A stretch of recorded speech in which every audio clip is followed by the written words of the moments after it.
ಬೆಳಗಾವಿ ಜಿಲ್ಲೆಯಲ್ಲಿ ಬಿಟ್ಟು ಬಿಡದೆ ಸುರಿದ ಮಳೆಗೆ 1.5 ತಿಂಗಳ ಅವಧಿಯಲ್ಲಿ ಜಿಲ್ಲೆಯಲ್ಲಿ 2 ಸಾವು ಹಾಗೂ 221 ಮನೆಗಳು ಭಾಗಶಃ ಹಾನಿ, 2 ಮನೆ ಸಂಪೂರ್ಣ ಹಾನಿಯಾಗಿವೆ ಎಂದು ಜಿಲ್ಲಾಧಿಕಾರಿ ಮೊಹಮ್ಮದ್ ರೋಷನ್ ಹೇಳಿದರು. ಬುಧವಾರ ಬೆಳಗಾವಿಯಲ್ಲಿ ಸುದ್ದಿಗಾರರೊಂದಿಗೆ ಮಾತನಾಡಿದವರು, ಜಿಲ್ಲೆಯಲ್ಲಿ ಸುಮಾರು 140 ಹೆಕ್ಟೇರ್ ಪ್ರದೇಶದಲ್ಲಿ ಬೆಳೆದ ಬೆಳೆ ಹಾನಿಯಾಗಿವೆ. 5.25 ಹೆಕ್ಟೇರ್ ಪ್ರದೇಶದಲ್ಲಿ ಬೆಳೆದ ತೋಟಗಾರಿಕೆ ಬೆಳೆ ಹಾನಿಯಾಗಿದೆ. ಜಿಲ್ಲೆಯಲ್ಲಿ ಬರದಿಂದ ಯಾವ ಬೆಳೆ ಹಾನಿಯಾಗಿಲ್ಲ. ಮೃತರಿಬ್ಬರ ಕುಟುಂಬಕ್ಕೆ ಈಗಾಗಲೇ ಪರಿಹಾರ ನೀಡಿದ್ದೇವೆ ಎಂದರು. ಎಲ್ಲರಿಗೂ ನಮಸ್ಕಾರ. ಬೆಳಗಾವಿ ಜಿಲ್ಲೆಯಲ್ಲಿ ಈ ಮಳೆ ಪರಿಸ್ಥಿತಿ ಬಗ್ಗೆ ನಮ್ಮ ಮಾಧ್ಯಮದ ಸಮಿತ್ರರು ನಮಗೆ ಕೇಳಿದ್ದಾರೆ. ಇವತ್ತಿನ ಪರಿಸ್ಥಿತಿ ಎಲ್ಲ ನಿಯಂತ್ರಣದಲ್ಲಿದೆ. ಇಲ್ಲಿ ಮಠ ದುರದೃಷ್ಟವಶಾತ್ತು 2 ಜನರು ಅವರ ಜೀವನವನ್ನು ಅವರು ಕಳ್ಕೊಂಡಿದ್ದಾರೆ, 2 ತೀರ್ಕೊಂಡಿದ್ದಾರೆ. ಅದಲ್ಲದೆ ಭಾಗಶಃ ಮನೆ ಹಾನಿ 221 ಮನೆಗಳದು ಭಾಗಶಃ ಮನೆ ಹಾನಿಯಾಗಿದೆ. ಇದಕ್ಕೆ ಪೂರ್ತಿ ರೀತಿಯ ಪರಿಹಾರವನ್ನು ಸರ್ಕಾರದಿಂದ ಒದಗಿಸಲಾಗಿದೆ.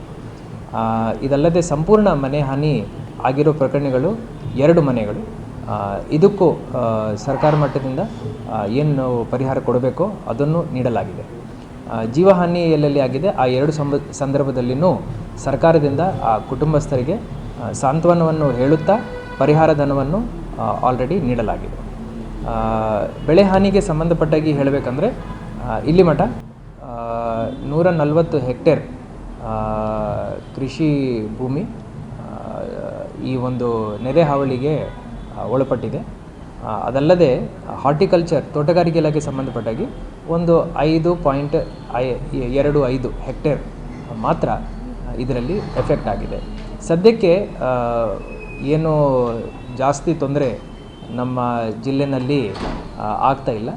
ಎಲ್ಲ ರೀತಿಯ ಸ್ಥಿತಿಗತಿಗಳನ್ನು ಜಿಲ್ಲಾಡಳಿತದಿಂದ ನಾವು ಮಾನಿಟರ್ ಮಾಡ್ತಾ ಇದ್ದೀವಿ ಹಾಗೂ ಈಗಿನ ಸಂದರ್ಭ ನಿಯಂತ್ರಣದಲ್ಲಿದೆ ಅಂತ ಹೇಳಲಿಕ್ಕೆ ಬಯಸುತ್ತೇನೆ.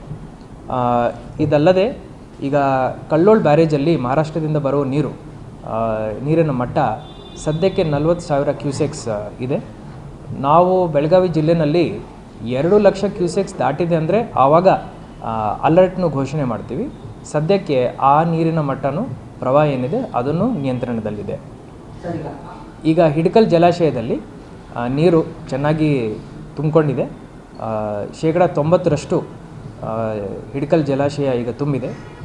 ಅದಲ್ಲದೆ ಮಲಪ್ರಭಾದಲ್ಲಿ 78% ಅಲ್ಲಿ ನೀರಿನ ಮಟ್ಟ ಆಲ್ರೆಡಿ ಆಗಿದೆ. ಹಾಗೂ 3ನೇ ಡ್ಯಾಮ್ ಮಾರ್ಕಂಡೇಯ ಡ್ಯಾಮಲ್ಲಿ 90% ನೀರೀಗ ತುಂಬಿಕೊಂಡಿದೆ. ನಾವು ಮಹಾರಾಷ್ಟ್ರದಲ್ಲಿ ಕೊಲ್ಲಾಪುರ್ DC ಜಿಲ್ಲಾಧಿಕಾರಿ ಅವ್ರ ಜೊತೆ ನಾವು ಕಾನ್ಸ್ಟೆಂಟ್ಲಿ ಸಂಪರ್ಕದಲ್ಲಿದ್ದೀವಿ.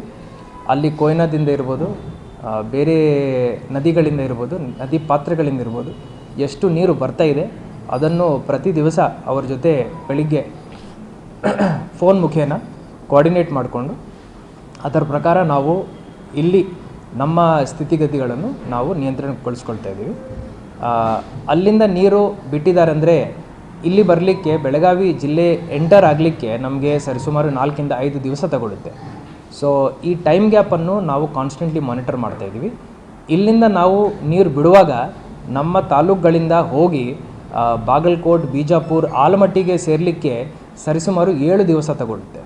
ಸೊ ಈ 5 ದಿವಸ ಹಾಗೂ 7 ದಿವಸ ಒಟ್ಟು ಸೇರಿ 12 ದಿವಸದ ಟೈಮ್ ಲೈನ್ ಏನಿದೆ ಇದನ್ನು ನಾವು ಕಾನ್ಸ್ಟೆಂಟ್ಲಿ ಮಾನಿಟರ್ ಮಾಡ್ತಾ ಇದ್ದೀವಿ.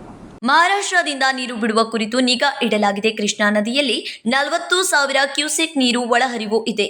ಜಿಲ್ಲೆಯ ಎಲ್ಲಾ ಜಲಾಶಯ ಭರ್ತಿಯಾಗಿದ್ದು ನದಿಗಳಿಗೆ ನೀರು ಹರಿಬಿಡಲಾಗುತ್ತಿದೆ ಎಂದರು. Vinod Kolkar, KMM Kannada news, Belagavi.